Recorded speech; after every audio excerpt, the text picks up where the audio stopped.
என்ன நோயின்னு தெரியல, யாரை உயிரை எடுக்கும்னு தெரியல.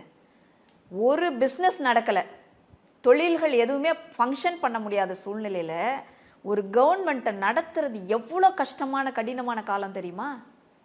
எடப்பாடியார் ஒன்றும் அப்போ அதுக்கு முன்னாடியெல்லாம் பல முறை முதலமைச்சராக இருந்தவர் கிடையாது. ஆனால் அந்த காலகட்டத்தில் கூட ஒருத்தர் கூட வந்து இது சரியில்லைன்னுன்ற விமர்சனம் வைக்கலையேங்க.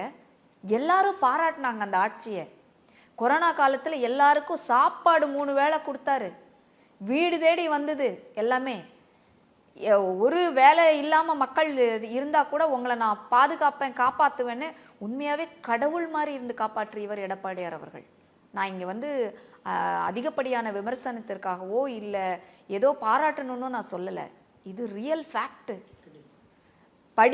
படிக்க முடியாமல் மாணவர்கள் திண்டாடிய சமயம், ஆன்லைனில் உட்காந்து படிக்கிறாங்க, எக்ஸாம் எப்படி எழுதுறதுன்னு தெரியல.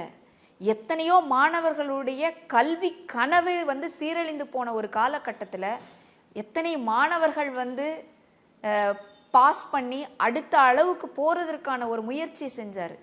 அந்த காலகட்டத்தில் கூட 11 மருத்துவக் கல்லூரிகளை கொண்டு வந்தார். அவர் என்னங்க செய்யலை? இவருக்கு தெரியாமல் இவர் படுத்து தூங்கிட்டு இருந்திருப்பார் கொரோனாவில். அதை வச்சுட்டு விமர்சனம்லாம் சொல்லக்கூடாது.